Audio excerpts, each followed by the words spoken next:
Hi everyone, मैं हूँ जीना China से, या ऐसा मुझे लगा था। प्लीज लाइक और सब्सक्राइब करें। मैं बहुत छोटी थी जब मेरे अडॉप्टिव डैड ने मुझे चाइना के शाओलिन टेम्पल के दरवाजे पर पाया। वो वहाँ पर मार्शल आर्ट सिखाते थे और वो टेम्पल भी उन्हीं का था। मेरे माता पिता को खोजने की उन्होंने कोशिश करी, पर जब कोई नहीं आया तो उन्होंने मुझे गोद ले लिया और अपनी बेटी के जैसे पाला। मुझे कोई आइडिया नहीं था कि मेरा परिवार कौन है, बस इतना जानती थी कि मेरे पास ये नेकलेस छोड़कर गए थे वो।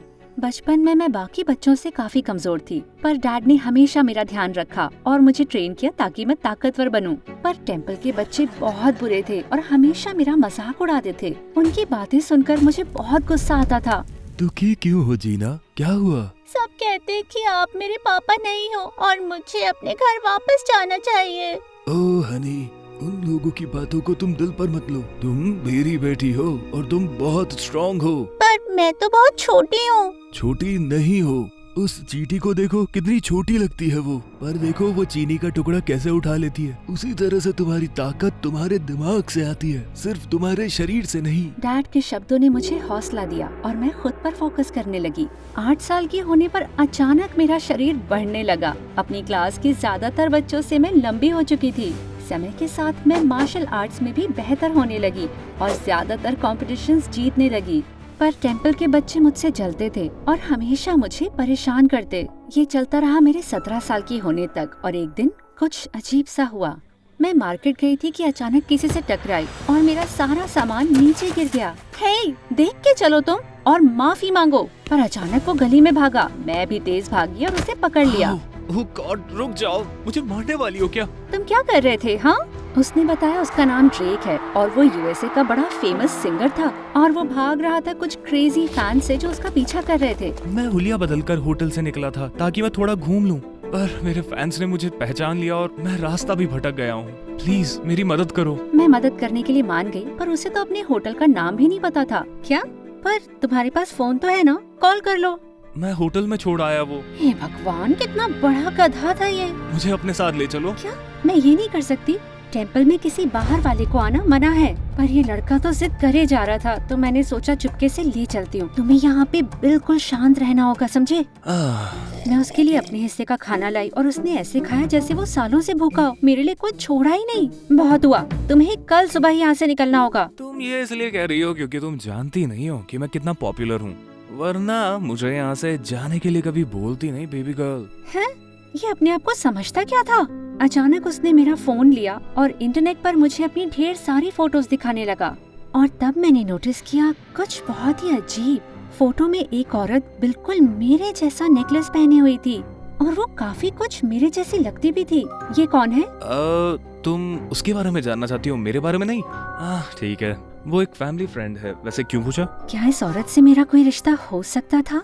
पर इसके क्या चांसेस होंगे? अगली सुबह मेरी नींद खुली टेम्पल में हो रहे शोर से। मैंने देखा ड्रेक को सिक्योरिटी गार्ड्स निकाल रहे हैं। पता चला टेम्पल में एक लड़की उसे जानती थी और उसने मैनेजर को रिपोर्ट कर दिया।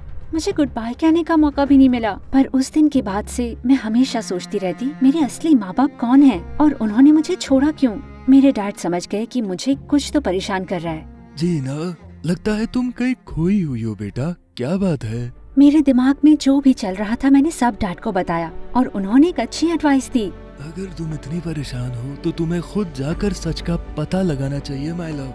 पर डैड, मैं आपको छोड़कर अकेले कैसे जा सकती हूँ? तुम्हें पाल पोस कर मैंने स्ट्रॉन्ग और इंडिपेंडेंट बनाया है। मैं जानता हूँ तुम अपना ख्याल रख लोगी।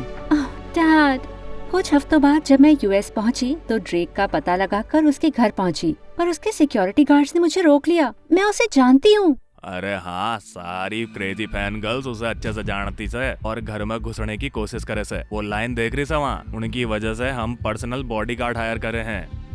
हाँ, उसी के लिए तो मैं आई हूँ यहाँ, उसका पर्सनल बॉडीगार्ड बनने। अच्छा ट्राई से, लेकिन हम सिर्फ मेल बॉडीगार्ड्स हायर करेंगे। अब यहाँ से चलती बड़ा लड़की। ऐसे हार नहीं मान सकती थी मैं। सिर्फ ड्रेक मुझे उस औरत के पास ले जा सकता था और मैं उसे ढूंढ के रहूंगी।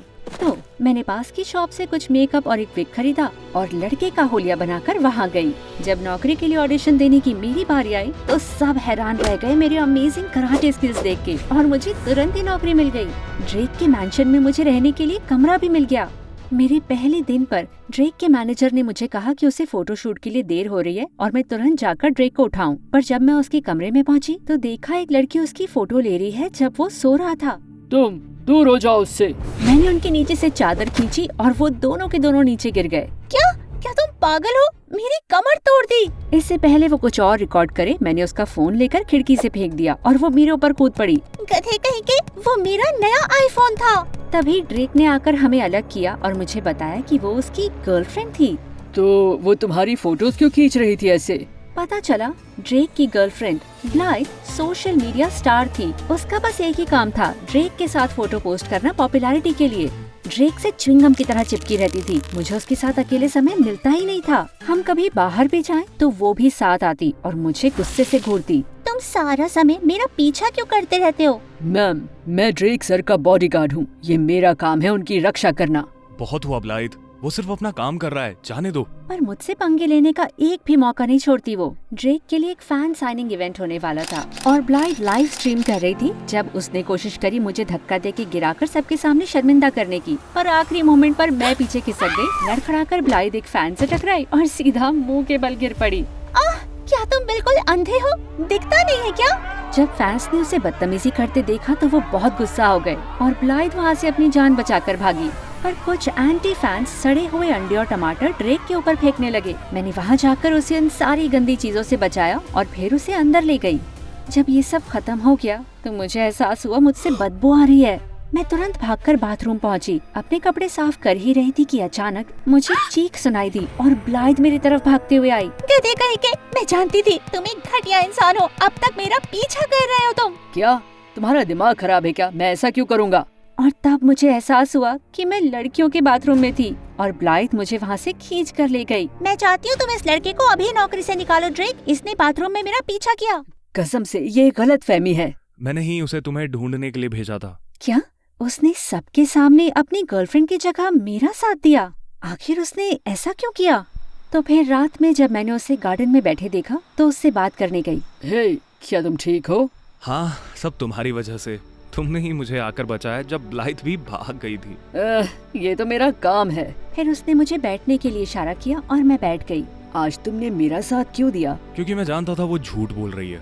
उसे बचपन से जानता हूँ मैं, और मैं जानता हूँ जब उसे कोई पसंद नहीं होता तो वो बहुत शोर मचाती है। फिर भी वो तुम्हारी गर्लफ्रेंड है। पर काश वो नहीं होती। उसे मैं बस अपनी दोस्त समझता था। पर एक दिन उसने मुझे डेट के लिए पूछा। मैंने मना किया। पर मेरी मॉम और ब्लाइथ की मॉम दोनों बेस्ट फ्रेंड्स हैं, तो मेरी मॉम ने कहा कि मैं उसका दिल नहीं तोड़ सकता। पर तुम्हें अपनी मॉम को बोलना चाहिए था तुम्हें ब्लाइथ पसंद नहीं। बताया था पर वो सुनती ही नहीं। जैसे वो ये भी नहीं सुनती कि मैं कुछ दिनों के लिए म्यूजिक छोड़ना चाहता हूँ। पर मुझे लगा तुम्हें म्यूजिक पसंद है। मुझे म्यूजिक पसंद है पर मैं अपने हिसाब से काम करना चाहता हूँ। पर मेरी मॉम मुझसे एडवर्टाइजमेंट्स और दूसरे प्रोजेक्ट्स करवाती रहती हैं हर समय। तो तुम्हें उन्हें मना करना चाहिए। अगर तुम्हें कुछ पसंद नहीं तो वो मत करो ड्रेक। तुम सही कह रहे हो यार।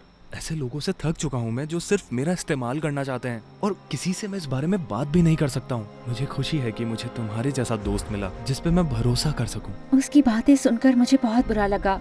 मैं भी तो उसके साथ सिर्फ अपना काम निकलवाने के लिए ही तो थी। तभी मैंने जमीन पर एक चूहा मेरी तरफ आते देखा। डर से मेरी चीख निकली और मैं कूदकर ड्रेक की गोद में बैठ गई। ओह माय गॉड, क्या हुआ? पता नहीं, मुझे ऐसा लगा कि तुम पर कोई अटैक करने वाला है तो मैं कूदकर तुम्हें बचाने लगा, एक ह्यूमन शील्ड बनके। ये मेरी ट्रेनिंग है ना। ओके, और ये लड़कियों जैसे चिल्लाना भी ट्रेनिंग का हिस्सा है क्या? हाँ बिल्कुल, ये एक वॉर क्राई है दुश्मन को डराने के लिए। थोड़ी तीखी आवाज बनानी पड़ती है। ये भी ठीक है। अब मेरी गोद से उठोगी प्रिंसेस? उसकी गोद से मैं कूद पड़ी, मन में कुछ बड़बड़ाते हुए वहाँ से निकली। इतने गधों के जैसे बिहेव किया था मैंने, मेरी पोल लगभग खुल गई थी। अब तो उसे नहीं बता सकती थी कि मैं कौन हूँ। वो मुझ पर भरोसा करता था और उसे बहुत दुख होगा। तो उसके आसपास की सारी औरतों पर मैं खुद ही नजर रखने लगी। उम्मीद थी कि शायद वो औरत मुझे दिख जाए। और ड्रेक ने भी सीखा अपनी मॉम के सामने अपनी बात रखना और वो चीजें करने लगा जो उसे पसंद थी, जैसे सॉकर खेलना। और उसने ब्लाइथ से मिलना भी काफी कम कर दिया था। हम चुपके से निकलते मोटरसाइकिल की राइड के लिए और शहर के बड़े बड़े बर्गर्स खाते। कम ऑन, तुमसे एक बर्गर भी खत्म नहीं होता। अरे मर्द बनो। अरे खत्म कर लूंगा, सबके सब अपने खाने को निगलते नहीं है। रुको, तुम्हारे मुंह पर मस्टर्ड लगा है। और बिना सोचे ही मैं आगे बढ़ी और उसके मुंह से मस्टर्ड साफ करने लगी अपने अंगूठे से। उसने कुछ कहा नहीं और मुझे लगा मेरे पेट में तितलियां उड़ने लगी हैं। शुक्र है तभी उसका फोन बज पड़ा और ये चीज यही खत्म हुई। मुझे यकीन था वो सोचता होगा कि मैं उसकी गे बॉडीगार्ड हूँ। कुछ दिनों के बाद ब्लाइथ हमारे साथ एक मैच देखने आई और कहा कि हमें ड्रिंक्स के लिए ले जाएगी। मैं फटाक से बाथरूम गई अपना मेकअप ठीक करने ताकि मेरी पोल खुल न जाए। पर जैसे ही मैंने अपना मेकअप और विग उतारा तो देखा ड्रेक मेरे सामने खड़ा हुआ है। मेरी चीख निकल पड़ी। अचानक हमें लोगों की आते हुए आवाज सुनाई दी और ड्रेक मुझे खींचकर एक शावर स्टॉल में ले गया। क्या? चुप रहो वरना तुम्हें कोई देख लेगा। वो मेरे इतने करीब था कि मेरे दिल की धड़कन बढ़ गई थी। पर ये देख के कि ड्रेक मुझे देखकर बिल्कुल चौंका नहीं, मैं समझ गई ड्रेक जानता था मैं कौन हूँ। कब से जानते हो तुम? लगभग शुरू से ही। तुम्हें क्या मैं इडियट लगता हूँ? तो तुमने कभी कुछ कहा क्यों नहीं?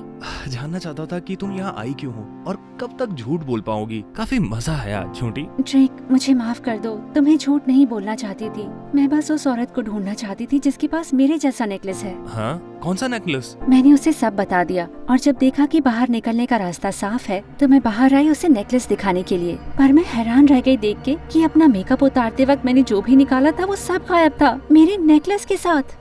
मैंने उसे हर जगह ढूंढा पर कहीं नहीं मिला। शांत हो जाओ जीना, वो यहीं कहीं होगा और मैं उस फोटो वाली औरत को जानता हूँ। पर इससे पहले ड्रेक कुछ कहता ब्लाइथ वहाँ पर आई पुलिस वालों के साथ जो मुझे गिरफ्तार करना चाहते थे फ्रॉड के लिए। फ्रॉड? ये झूठ है। अब कम ऑन, तुमने लड़का होने का नाटक किया और यहाँ से चीजें चुराई, मेरी मॉम का नेकलेस भी। मैंने उन्हें कॉल किया है, वो अभी आती होंगी ऑफिसर्स, आप खुद पूछ लेना। पर इस फ्रॉड को अरेस्ट करो अभी। तुम्हारी माँ का नेकलेस? ये क्या बोल रही हो? मैंने कुछ नहीं चुराया, ये मेरा है। जीना सही कह रही है, उसने कुछ भी चुराया नहीं और किसी से भी झूठ नहीं कहा। मुझे पता था कि ये कौन है। और ब्लाइथ, मैं तुम्हारे साथ ब्रेकअप कर रहा हूँ। ब्लाइथ का चेहरा गुस्से से लाल हो गया। पर तभी ब्लाइथ की मॉम आई और उन्होंने नेकलेस अपने हाथ में लिया। ये कहाँ से मिला? ये मेरा है। वो मेरी तरफ मुड़ी और मैंने देखा कि ये वही औरत थी जो फोटो में थी और उन्होंने भी वही नेकलेस पहना था। मैंने उन्हें अपने बारे में सब बताया। पहले तो वो बहुत हैरान लग रही थी, फिर अचानक वो रोने लगी। ओह हनी, मेरी बच्ची, मुझे यकीन नहीं होता है तुम हो, तुम जिंदा हो। उन्होंने बताया कि वो शादी से पहले प्रेग्नेंट हो गई थी और उनके अमीर पेरेंट्स नहीं चाहते थे कि वो यहाँ पर जन्म दे और उनकी रेपुटेशन खराब करें, तो वो चाइना चली गई। तुम्हें जन्म देने के बाद मेरे पेरेंट्स वहाँ पर आ गए। उन्होंने बताया कि तुम चल बसी क्योंकि तुम बहुत कमजोर थी, पर अब मैं जानती हूँ उन्होंने मुझसे झूठ कहा। तो आपने मुझे छोड़ा नहीं था? ओह, नाटक करना बंद करो, ये झूठ बोल रही है मॉम, और ये नेकलेस बिल्कुल नकली होगा। ब्लाइथ, मैं जानती हूँ ये समझना मुश्किल है पर ये झूठ नहीं है। ये वाकई में तुम्हारी बहन है। इसे देखकर ही मैं बता सकती हूँ। ओह! फिर ब्लाइथ वहाँ से गुस्से से चली गई और वो औरत मेरी तरफ मुड़ी। मुझे माफ कर दो कि तुम्हें इतने सालों ऐसे जीना पड़ा, पर मुझे बहुत खुशी है कि तुम मेरे पास आ गई हो। प्लीज मुझे इन सालों को ठीक करने का मौका दो। मैं ऐसा नहीं कर सकती। क्या? हमेशा से मैं जानना चाहती थी कि आखिर मैं हूँ कौन, और अब मैं जान चुकी हूँ तो मुझे शांति मिल गई है। पर मैं यहाँ पर बिलोंग नहीं करती। मेरी जिंदगी चाइना में है मेरे डैड के साथ, पर वादा करती हूँ यहाँ अक्सर आऊंगी आपसे मिलने। Oh dear. क्या इसका मतलब मैं अपना फेवरेट बॉडीगार्ड खो दूंगा? हाँ वो तो है, पर तुम्हें एक दोस्त भी तो मिला है। बस एक दोस्त? अगर मैं तुम्हें डेट के लिए पूछूं तो हाँ नहीं कहोगी? सोचना पड़ेगा इस बारे में।